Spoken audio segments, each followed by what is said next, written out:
Well, greetings. Today I want to talk to you about a really important subject for every business, and that's branding. A lot of the small business people, network marketers, they don't understand the concept. They understand branding, but they never think of branding in relationship to themselves and their own business. You know, branding is one of the most valuable assets of any company. And some companies have brands that are so famous that the whole category of product is named by them. For instance, people will say, let's get a Coke. Well, they don't necessarily mean a Coke. You might get a root beer or an orange or something, but they just say that because it represents a whole genre of products. How about Clorox? You know, there's a lot of different brands of that kind of product, but normally most people say we need some Clorox, so they think of that whole type of thing by the name of just one company. Very valuable. How about Kleenex?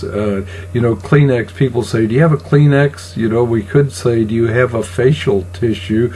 But most of the people I know will still ask, do you have a Kleenex I could borrow, or that type of thing. Well, not borrow, because you're not going to give it back. But anyway, I hope you get the idea. People are also brands. You know, Elvis is a brand. John Wayne was a brand. All the movie stars and singers, they are a brand. Their name is a brand. And if I say John Wayne, you know, an image creeps into your mind. If I say Elvis or the Beatles or any number of other famous people, they literally are a brand, and their name is valuable to them. If you've got a famous movie star that's going to be in your movie that you want to create, well, that famous movie star will bring many, many more people to watch the movie because of his brand that he brings to your movie. So people can be brands. Companies have brands. There's all kinds of famous companies. The most valuable brand in the world is Apple. The Apple computer brand is the most valuable brand in the entire world. Another little short story, McDonald's. Everybody knows the Golden Arches, so you can see the Golden Arches from miles away. One of my little girls used to, when she was just a toddler, she would see the Golden Arches and she would point at it and say, French fries, you know. So we didn't feed our kids a lot of junk food, but she remembered that when she saw those Golden Arches. So branding is really important. One time, Debbie and I were traveling with our children in the south coast of the Mediterranean coast of Spain. And they have siesta there for 2 hours every day, and everything closes down. And we were walking down by the beach, and Debbie had to go to the bathroom. Well, we went to gas stations, they were closed, banks were closed, every single business was closed, and we walked block after block after block in this town, and she was really in misery, and there was just no place that was open for her to go. And finally we looked down this boulevard and we saw the Golden Arches, and I said, you know what, I'll bet they'll be open because they have a brand and a reputation, consistency. Sure enough, we walked that 2 or 3 blocks and there was McDonald's. It was open and she was able to go to the bathroom. So we recognize these brands.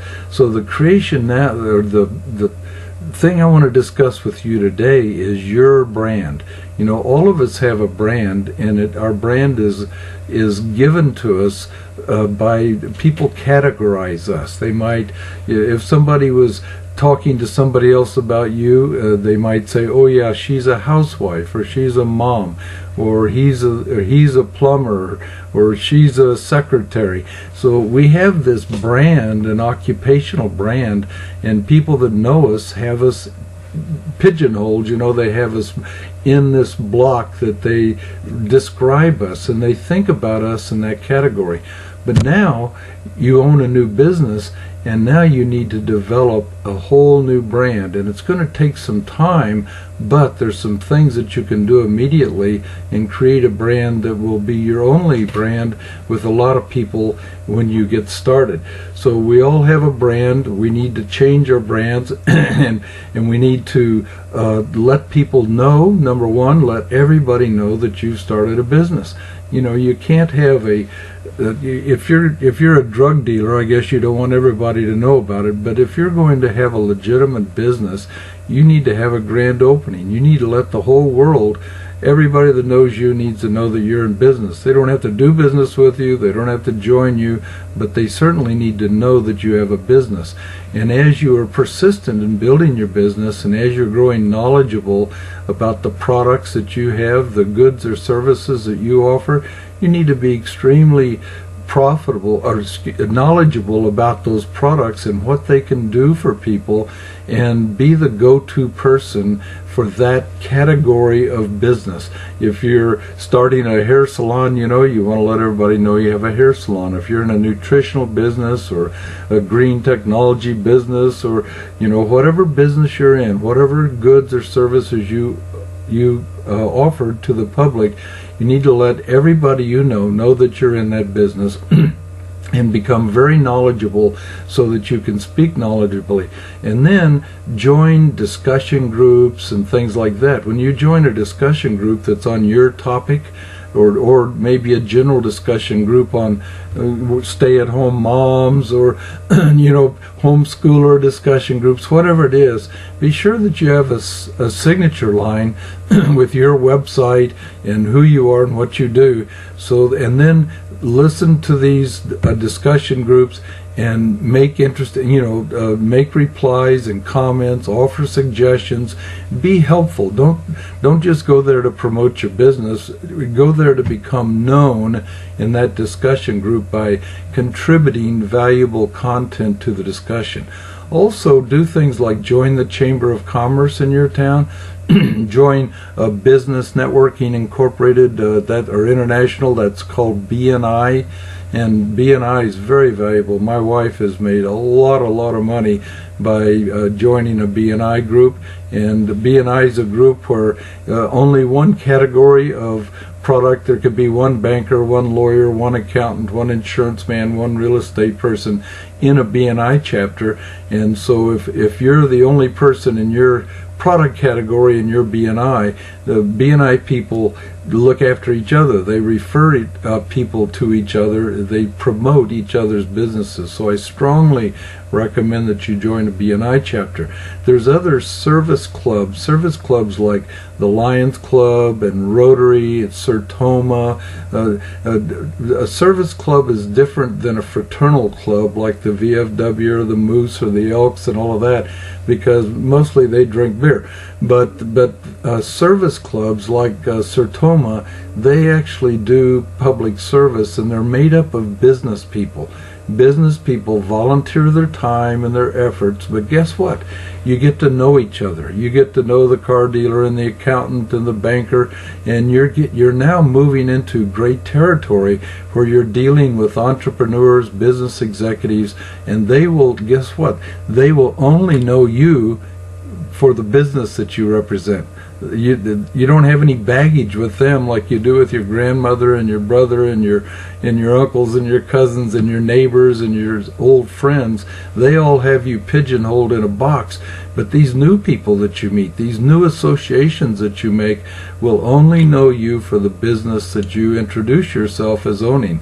So it's an exciting way to start building a brand. It might take a year or so for your family and friends to come around and finally say, yeah, she's a successful business owner, or she's a go-to person for nutritionals or essential oils or whatever it is that you're doing. It doesn't matter what you're doing. You need to promote what you're doing and develop a brand for yourself that will grow and be very valuable for you.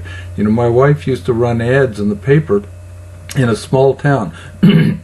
And she was selling technology products, and it wasn't very long before people got to know that there was a lady in town that knew how to solve certain problems, and we would get referrals from people, and that was really exciting. She created a brand for herself.